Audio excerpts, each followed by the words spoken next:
Assalamualaikum warahmatullahi wabarakatuh, saudara sekalian. Satu topik yang agak lama saya tak cerita dan sebenarnya saya cek balik rupanya kes batu karang ni saya tak fokus dan mendalami. Jadi hari ini kita nak bagi sedikit panduan pada anda sekalian. Tekan share lagi sekali, tekan love dan tekan like sebab saya nak cerita berkenaan dengan apa yang berlaku di buah pinggang anda.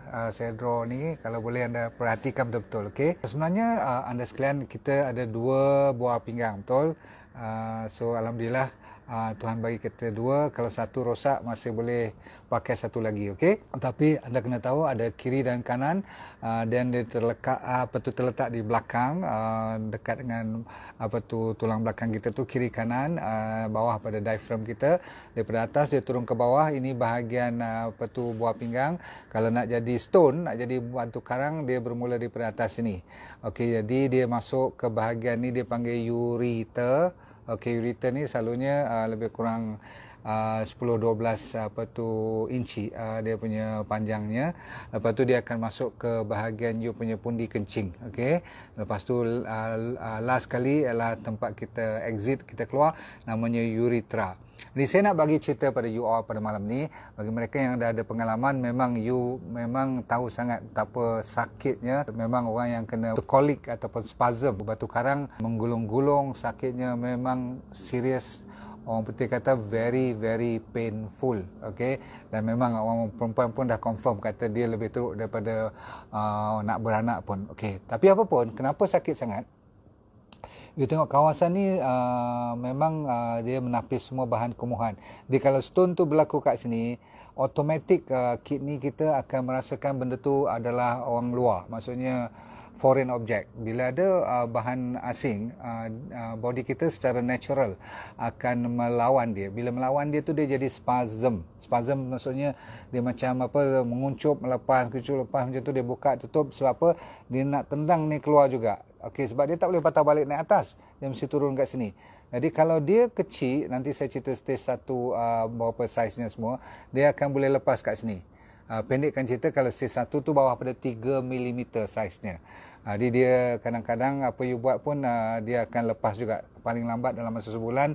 Kalau betul nanti saya cerita macam mana nak minum air semua, you akan lepas masuk ke bahagian pundi kencing. Dan pundi kencing ni pun walau macam mana pun, dia juga merasakan sebagai benda ni tak pernah ada kat situ.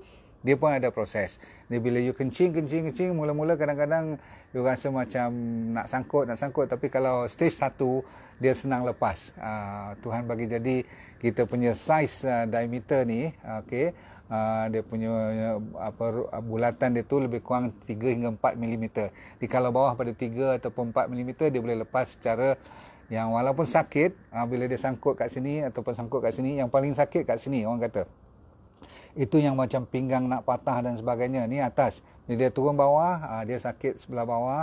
Sebelah bahagian kemaluan kita tu, you rasa bahagian pinggang kita tu macam nak patah juga. Tapi bila sampai kat sini, kadang-kadang you panik, kadang-kadang you tengok ada darah. Setengah orang sampai muntah-muntah, sakit. Okey, tetapi stage 2, apabila dia naik saiz dia, antara 3 hingga 6 mm ataupun stage 2 selalunya berlaku kawasan ni. Ni stage 1, ni stage 2, ni stage 3, ni stage 4. Yang selalunya orang risau tu size itu. Dia ada small, medium dan big size. Okay? So medium tu antara 3 hingga 6 mm. Kalau big size tu antara 6 mm hingga 9 mm. Itu berarti dah lebih besar daripada size kita punya ureter dan lebih besar daripada saiz kita punya urethra. Sebab tu orang takut sangat bila dia you rasa sakit, bila sampai sini dia hilang. Tapi kalau berdarah, sebab dia ada luka-luka kat sini, dia garis-garis kat sini, kat dalam nanti kencing you, kadang-kadang you nampak ada darah, kadang-kadang tak nampak darah. Bila cek air kencing baru nampak sel-sel darah kat situ. So kalau scan selalunya dah nampak. Kalau saiznya lebih pada 1-2 mm nampak. Kalau halus macam berabuk ataupun macam serbuk tu, kadang-kadang tak nampak juga, okey. Dan selalunya dia keluar secara sendiri. So anda sekalian, stage 1, stage 2, stage 3, stage 4. Jadi sekarang anda dah faham lebih kurang macam mana dia punya stages. Sakit dia tu bergantung kepada saiz dan bergantung kepada dari mana dia sangkut. Boleh faham Baik, sekarang saya cerita kenapa kita kena batu karang. Yang akan kena nanti ialah 10% daripada kita. Berarti setiap 100 orang, 10 orang kena. Ratio-nya ialah 1:10. Siapa yang lebih kena? Lelaki lebih kena daripada wanita. Ada sebab-sebab tertentu dari segi design, anatomi dia, dan umur selalunya di kalangan umur 30 hingga 40-an. Zaman sekarang ni dah muda. Dulu 40 ke 50-an kan, tetapi bukan soal tu. Sebenarnya ada kaitan dengan selalunya 60% daripada batu ni terdiri daripada kalsium oxalate nama dia. So bila saya sebut perkataan oxalate nanti adalah bahan mineral yang dikeluarkan oleh body kita sendiri melalui pemakanan, melalui apa yang masuk dalam badan kita, ataupun nanti saya cerita dari sudut cuaca kat luar ke, ataupun kita tak cukup minum air dan sebagainya. So satu ialah kalsium oxalate, nama batu tu. Jangan duk ingat dia uric acid dan sebagainya. Sebab apa? Uric acid cuma tak sampai 17% je. Maksudnya boleh juga orang yang tinggi uric acid boleh kena kidney stone, tapi dia cuma 17%. Faham tu? Yang tinggi ialah kalsium oxalate. Satu lagi yang tak berapa banyak nama kalsium fosfat. Kalau nombor satu, punca utamanya ialah kita tak cukup air. Ini nombor satu. Selalu saya cerita dan dalam D&D diet pun saya tegaskan air, water therapy is important. Bahkan kalau you tengok semua doktor yang you pergi tengok nanti kalau you sakit ni, lepas dia bagi injection, lepas bagi hilang sakit, nak meraung-raung, jerit-jerit, dah muntah, dah sampai macam nak hantuk kepala kat dinding, semua sakit. Dia orang kata memang mengguling-guling. Bila doktor dah bagi injection dan sebagainya, dia mesti kata kat you balik minum air banyak-banyak kan. Selalu dia tak tekankan air. Suddenly you kena minum air. Minimum berapa? 2.5 to 3 liters a day. Itu minimum. Alright. Baik. Kita dapati 70% daripada pesakit batu karang, 70% adalah disebabkan oleh dehydration. Maksudnya body kita dah kering. Jadi dia bahan-bahan nak larut tu, nak buangkan jadi kumbahan tu, jadi pekat. Jadi bila pekat tu dia senang melekat, sticky, maka kalsium dengan oxalate dia boleh join, maka jadilah cerita. Okey, oxalate ni datang daripada mana? Saya kata tadi daripada byproduct proses pemakanan kita. Lebihan-lebihan tu daripada pemakanan seperti inilah, protein, karbohidrat, fat, semua tu dia boleh keluar. Boleh jadi terutama sekali yang tinggi protein lah kan. Dia boleh jadi oxalate. Ada makanan-makanan yang tinggi oxalate, ada makanan-makanan yang rendah oxalate. Seterusnya, you terlalu tinggi ambil benda-benda yang berkalsium. Tapi setengahnya, kalau orang yang tak cukup kalsium sangat pun tak boleh. Jadi kalsium ni hanya cukup-cukup aja. Sebab tu kalau you ambil vegetable, sayur-sayuran, hari biasa, hari yang you tak kena kidney stone, you ambil ikut D&D diet, ikut betul-betul dia punya sayur, buah-buahan semua dah cukup. Sebab apa, kalau terlalu tinggi kalsium, you ambil suplemen ke, ataupun memang you tak ambil langsung kalsium dalam badan you, pun problem. Sebab apa? Kalsium ni lah membantu untuk mengurangkan oxalate. Apa lagi yang akan mengurangkan oxalate? Ni batu-batu karang ni ialah benda seperti namanya citrate. Sebab tu kalau citrate ni kalau you pergi kat farmasi, dia bagi kat you potassium citrate ke apa-apa, sebab dia nak kurangkan oxalate. Tapi bila orang bagi potassium citrate atau magnesium citrate ataupun kalsium citrate, ubat-ubatan ni ataupun suplemen ni adalah untuk membantu mengurangkan masalah tingginya batu karang nanti. Pendek cerita, oxalate tu batu karang lah. Okay? Dan dia bila you ambil bahan-bahan ni, dia boleh dissolve, dia larutkan you punya oxalate ni. Okay. Bila saya suruh you ambil lemon ni bukan bagus untuk you lawan virus. Kan zaman-zaman COVID kan selalu kita kena ambil lemon kan. Limau tak kira lah, lemon ataupun lime tak kira, asalkan lemon walaupun dia acidic kat luar, bila dia masuk dalam badan nanti dia jadi alkaline. Yang ni bagus untuk orang yang ada kidney stone. Terkenal sangat siapa yang kena batu karang, salah satu daripada 7 ialah namanya air lemon. Kalau boleh lagi pekat lagi bagus kalau you boleh, tapi kalau tak boleh, you amalkan masuk air untuk katakan 2-3 liter yang you nak minum sehari tu, mesti ada lemon. Sekurang-kurangnya you kena bubuh 1 portion, 5 air pun tak apa, 1 portion, satu ni lah bahagian lemon, 10 air pun tak apa, dia punya kadar dia. Tapi pagi-pagi mesti kena ambil 1 cup lemon dan 1 cup air, you campur, tak kira macam mana nak bagi manis sikit, masuk madu ke apa-apa, tapi lemon tu wajib. Saya dah bagi 1 daripada 7 pada malam ni. Terkenal sangat, sama ada you kat Asia, Malaysia ataupun overseas, satu dunia dah tahu. Bahkan orang baik dengan lemon saja. Kalau dia dengar je dia dah ada sangkut dengan batu karang ni, dia tibai betul-betul, dia balun lemon hari-hari, every hour dia ambil sampai keluar benda tu. Orang kata 30 hari, dia buat tak sampai 3 hari. Kadang-kadang hari pertama saja kalau batu tu bawah pada 3 mm, dia boleh keluar sendiri. Jangan lupa kalau ada sedikit apple cider vinegar, cuka apple kan, sebarang jenis cuka, you boleh masuk juga sebahagian daripada jumlah tadi.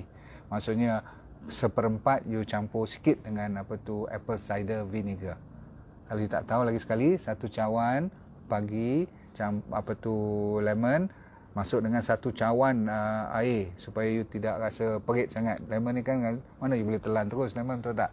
Air dia yang perah tu, okey. Bagi sampai boleh minum. Lepas tu kalau tak boleh, ambil air banyak sikit, tak apa. Saya kata apa, tambahkan sikit apple cider vinegar. Itu pagi.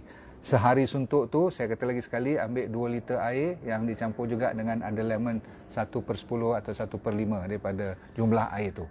Pendek cerita, lemon is the number one at the moment. Seterusnya, you mesti kena kurangkan you punya uric acid lah. Siapa yang ada gout tambah pula dengan ada kidney stone, bahaya betul, okey.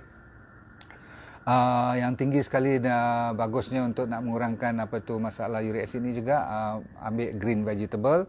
Dan ada orang suruh buat fasting pun, puasa yang orang duk sibuk sekarang, intermittent fasting tu. Rasulullah SAW dah ajar kita daripada hari Isnin sampai buat sehari, lepas tu Khamis buat sehari, malam ikut DND diet punya fasting after 8 o'clock. Dan air kena cukup, beres. Lagi satu, you kena jaga you punya flora you, maksudnya prebiotic you kan, yang saya suruh ambil fiber up semua tu, atau ambil bahan-bahan yang berfiber, very good. Jangan lupa ya, prebiotik. Lepas tu, yang tu pun mengurangkan oxalate you. Dahsyat. Bakteria-bakteria ni dia mainkan peranan macam-macam dia boleh buat. Seterusnya, bila you disuruh ambil banyak sayur-sayuran dan buah-buahan ni, terutama sekali green vegetable, dia dah mencukupi you ambil magnesium. Sebab setengah orang kena pergi beli magnesium pun. Bagi saya, kalau you ikut diet yang saya ajar, tak perlu lagi dah. Ikut terus ya. Garam, ambil semacam saya ajar, water therapy, jangan lupa ambil garam. Orang ramai takut pada garam ni, kononnya blood pressure dan sebagainya. Tapi untuk orang yang ada masalah batu karang, garam bukit is the number one. Ikut amalan dia, secubit ataupun secalit tu kan, saya kata buat 2 kali, minum air. Yang saya cerita pada hari ni, 2-3 liter tu, bantai habis-habis. Okay? Garam lebih kurang ambil 2 hingga 2.5 gram. Lebih kurang 1 sudu teh 1 hari, cukup. Sebagai base you 1 teaspoon garam kalau you tengok jumlah seharian. K2 you pernah dengar, saya suruh ambil vitamin D dan K2 selalu. Ramai orang tak cukup vitamin D dan tak cukup vitamin K2, ini juga penyebab batu karang. Okey, anda yang suka sangat ambil diuretik, ambil ubat-ubat antibiotik, setengah orang ambil antacid kan, masalah pencernaan, gastrik semua tu, you ambil antacid banyak sangat pun boleh kena batu karang. Sebab itulah sugar kena jaga. Terkenal juga boleh ada kaitan dengan kena kidney stone. Jadi betul lah yang kita kata sugar, protein memanglah confirm. Siapa yang buat keto diet untuk masa you kena kidney stone ni, tolong berhenti sekejap. Saya minta maaf, bukan saya anti keto apa-apa, tapi keto punya orang pun dah tahu. Bila you dalam ketosis, maksudnya terlalu banyak you punya ambil fat, low carbohydrate, protein dibenarkan tu, masa tu kadang-kadang you punya ketosis tu menyebabkan ketone body dan sebagainya ni, boleh menyebabkan senang berlakunya apa dipanggil kidney stones. So orang keto semua tolong hold on sekejap, bagi baik dulu you punya kidney stone, baru sambung balik insyaAllah. So animal protein is out, dairy, susu pun out, you dibenarkan ambil coffee dan tea. Very very strange ya. Tapi bukan ada gula. Kopi macam gaya kopi tu ataupun tea. Okay, go ahead. Dan last kali ialah diet. Beberapa jenis makanan yang you harus elak dulu. Orang yang kena kidney stone ni memang dia serik. Dia mesti taubat, kata kalau boleh aku tak mau kena lagi dah. Siapa yang kena lebih daripada setahun, kena balik tahun kedua, kena balik sampai 3-4 bulan dia datang balik tu, you kena betul-betul dengar dan hilangkan dalam list makanan you sementara waktu. Tak boleh bayam.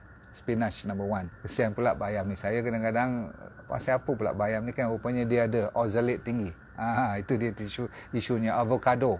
Semua ni bagus-bagus, tapi untuk masalah yang you dah timbulkan, you terpaksa berkorban sekejap lah. Tak boleh kurma pun. Padahal kurma tu kan bagus. Tu dia, Tuhan nak tarik balik Saya kata potato pun tak boleh banyak masa ni. Wheat, gandum, beans, biji-biji ni jaga baik-baik. Beets, beetroot tu, beets tu, okay. Grapefruit, peanuts tak boleh.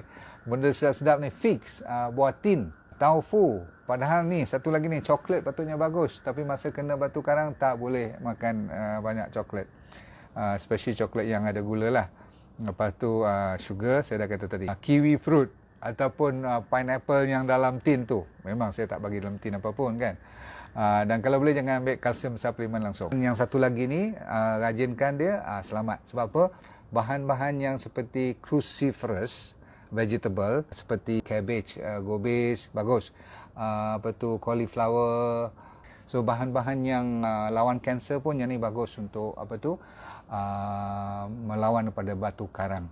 Tapi yang paling penting sekarang saya nak cerita kat you, apa nak buat bila you tengah sakit, pukul 2 pagi, 3 pagi nak pergi hospital, you malas ataupun tak ada orang nak hantar, you cari air sebanyak mungkin non-stop. Minum selagi mana tak hilang sakit. Lepas tu orang yang rajin kena apa tu batu karang, pergi beli kat farmasi apa yang dipanggil potassium citrate. Potassium, pernah dengar potassium citrate? You pergi farmasi, dia akan jual kat you. Potassium citrate ni sama ada dalam bentuk cecair ataupun dalam bentuk effervescent ke atau bentuk powder. You masuk dalam air sebab dia macam ural, tahu tak? Orang ada apa tu urinary tract infection kan, doktor bagi sodium bicarbonate sebab tu kan. Yang ni untuk kidney stone pula. Pasal apa? Emergency. Nak larutkan, nak lembutkan apa tu batu tu. So potassium citrate, you alkalizekan air you sikit. Lepas tu lagi sekali you masuk apa? Lemon juice. Tengok, apple cider vinegar masuk. Saya ulang lagi sekali, potassium citrate, lepas tu you masuk lemon juice, lepas tu you masuk extra apple cider vinegar, emergency. Minum sampai besok pagi nak pergi jumpa doktor ke apa-apa. Okey, lepas tu rajin atau beranikan diri untuk urut dia daripada atas ke bawah. Urut dia tu daripada atas ke bawah, bawah pada tulang rusuk you. Kan belakang tu buah pinggang you, dia tak ada sampai tulang rusuk kat depan ni, tetapi you tekan bahagian perut you. Okey, tekan. Lepas tu lah you tekan, you urut macam you pandai tengok dia punya line apa ureter tu. So you tekan turun sampai bahagian atas pada kemaluan kita tu kan ada kita punya pundi kencing. You tekan masuk ke pundi kencing. Pelan-pelan tekan, kalau sakit sikit, you tekan ke belah tempat yang tak apa tu bahagian sebelah lagi. Jangan risau, body kita akan bantu you. Sebab apa? You dah minum air banyak, masa you minum air, lepas minum tu you tekan turun. Biarkan 10 minit air tu baru sampai kat situ. 15 minit you dah boleh tekan lagi turun. Kadang-kadang kalau bawah pada stage 1 punya size tu, atau stage 2 pun dia boleh turun sendiri. Sebab body kita akan melawan dan akan spastik. Dia tekan, dia lepas. Dia tekan, lepas. You pula bantu dia menolak ke bawah. Naik balik, tekan lagi daripada atas ke bawah. Okey. InsyaAllah, you akan mendapati dua-dua belah you kena buat. Jangan buat sebelah saja. Okey, cukup. Urut. Lepas tu, satu lagi, you kalau dah pergi farmasi tu, minta doktor ataupun farmasis tu bagi kat you beli sendiri ni. Namanya IP6. I, India, Pacific, P6. 6 IP6. IP6 ni kalau bahasa sainsnya dia panggil phytic acid. Phytic acid ni dalamnya ada inositol, tu yang panggil I tu. Satu lagi nama phosphorus. Inositol dengan phosphorus. Inositol ni vitamin B. Phosphorus tu ada mineral yang bagus. Dua ni saya ulang lagi sekali, IP6 ni bila you minum dia juga lebih mencepatkan mengeluarkan ataupun mengurangkan oxalate daripada berkumpul.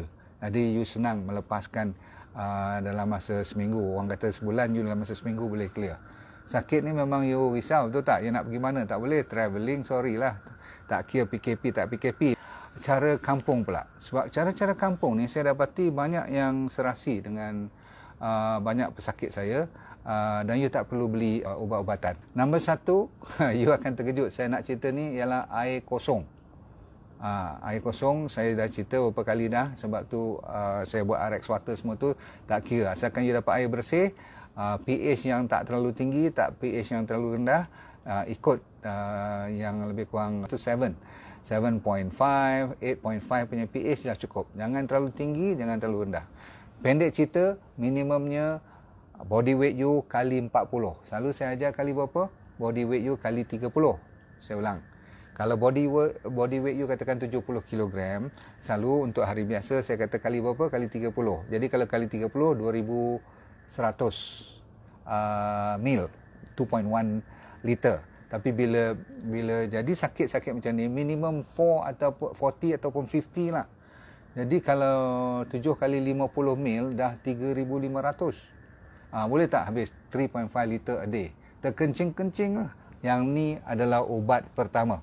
Sebab tu jangan you melawak dengan air. Cukupkan dengan garam dia. Setiap 500 mil, 2 kali calik garam bukit.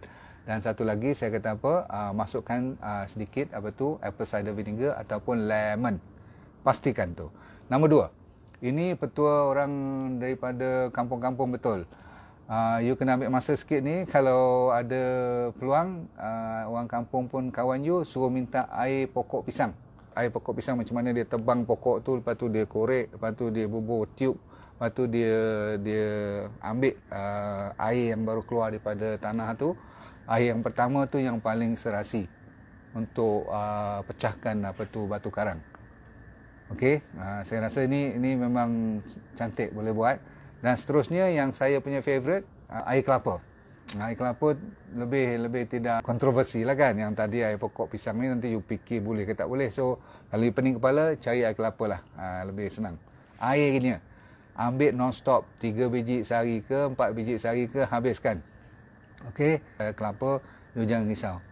Kalau sikit-sikit nak curi ambil isinya, ambil lah kalau you lapar sangat kan. Tapi air kelapa tu yang lebih besar, bukan isinya. Right?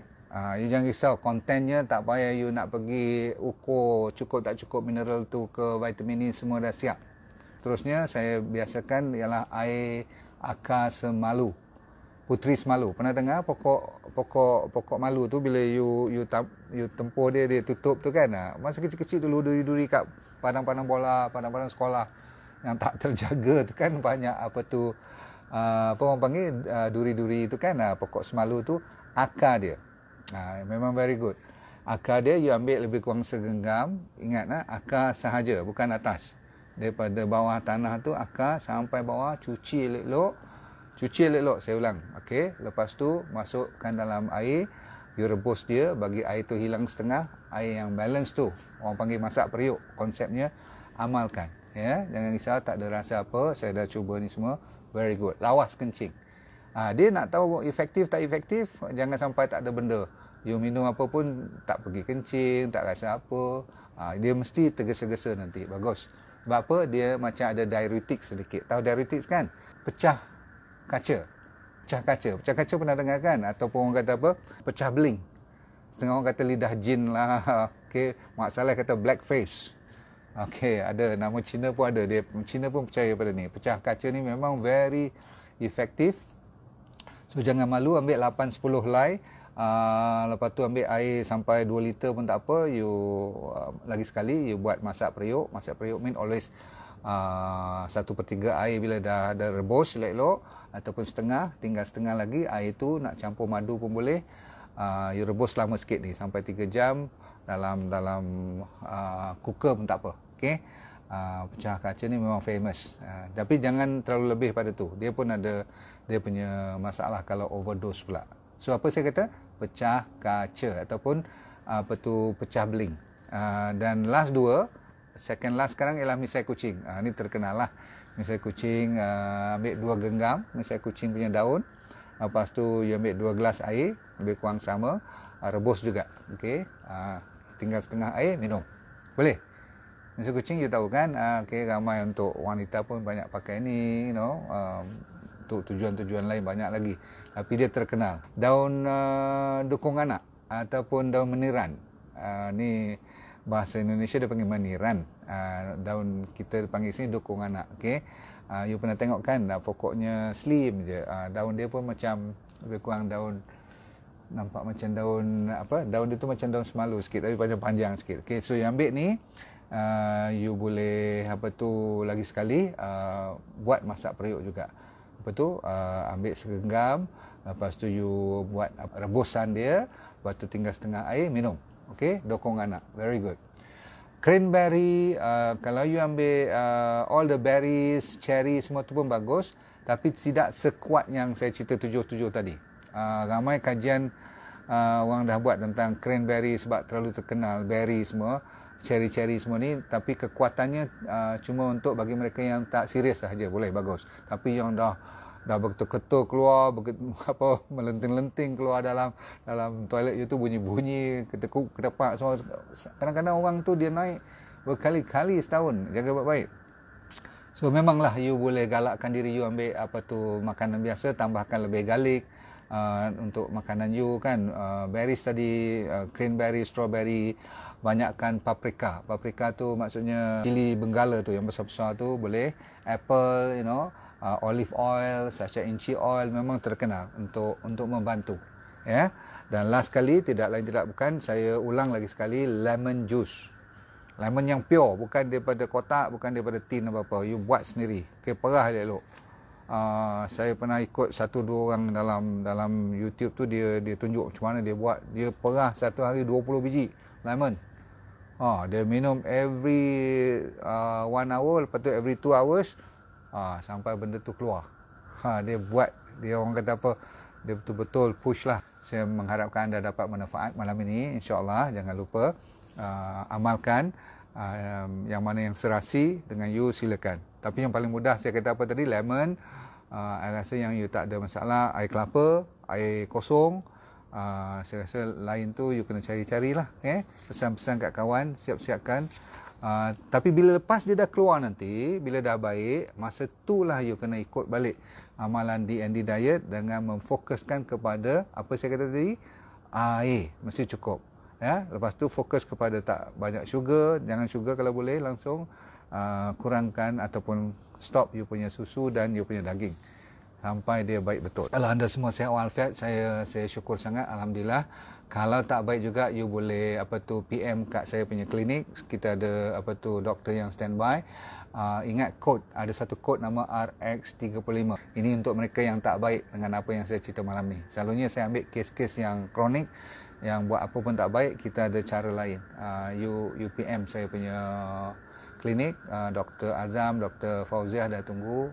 Kita tahu apa nak buat. Saya ucapkan semoga anda semua selamat, anda sihat walafiat. Kita sambil boleh tak kita doa juga kepada kawan kita di luar yang sakit, kita jangan lupa pada mereka, kita tekan share, semoga mereka pun dapat ilmu ni. Kita like dan love them, okey. Semoga kita dapat berkat, dan apa saja kita buat, ingat semuanya dengan izin Allah, ya. Jangan lupa apapun kita berdoa, sebab dia saja yang memberi, dia saja yang tarik balik, okey.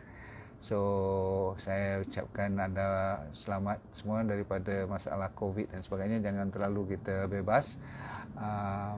Saya rasa kita dalam keadaan yang tenang itu cukup baik dah, bersyukur. Jangan sampai stres. Ramai sangat orang yang dah pening kepala sekarang ni. So alhamdulillah, jumpa lagi di suatu masa yang terdekat. Jumpa lagi. Assalamualaikum warahmatullahi wabarakatuh. Assalamualaikum warahmatullahi wabarakatuh. Nama saya Dr. Nurdin Darus. Dulu pernah bekerja di Majlis Sukan Negara, Jabatan Psikiatri di University Hospital, dan lepas tu saya buat corporate program. Tapi Tuhan bagi rezeki kat saya untuk kena kanser pada 2001. Bukanlah seronok, tetapi pengalaman. Kali kedua saya kena relapse pada 2012. Di pengalaman tu saya nak share dengan anda, kalau anda bermasalah berpenyakit ataupun sama ada dari segi fizikal ke mental, tak jadi hal, asalkan you nak merubah hidup you. Dan bagi mereka yang belum sakit pun paling mustahak untuk mempertahankan, menghindar daripada kena sakit. Tapi insyaAllah dalam program yang dinamakan DND Well for Life 90 Day Challenge, maksudnya 90 hari punya cabaran ni untuk meningkatkan kesejahteraan dan kesihatan hidup anda. Mau tak? Okey, apa yang dia akan dapat dalam program tu, nanti kita akan ajar teknik-teknik macam mana nak menyelesaikan masalah penyakit dulu secara alami. Kita fokus kepada penyakit yang serius dulu, kanser lah, diabetes, high blood pressure, kolesterol, jantung, jantung, untuk autoimmune terutama sekali, arthritis, gout, masalah hormon dan sebagainya. Yang penting ialah kalau anda bermasalah emosi pun boleh kita tolong bantu. Yang penting sekali ialah teknik tu. Kita kena bagi kat you dalam masa 90 hari ni, seminggu demi seminggu, saya semacam coach you, iaitu teknik macam 7 day living, teknik 7 prinsip macam mana orang boleh sihat walafiat sepanjang hayat. Kita kena belajar. Orang Okinawa daripada Jepun, apa yang dimaksudkan dengan ikigai, saya akan ajar juga macam mana nak cari hala tujuan hidup. Ramai orang stres sangat sekarang ni, dan kita sediakan doktor-doktor juga untuk bersama bantu you supaya kita semua boleh sama membantu menjadi sihat walafiat, merubah daripada sekarang kepada benda-benda ataupun ilmu yang baru untuk menyihatkan body secara mental dan fizikal. Okey,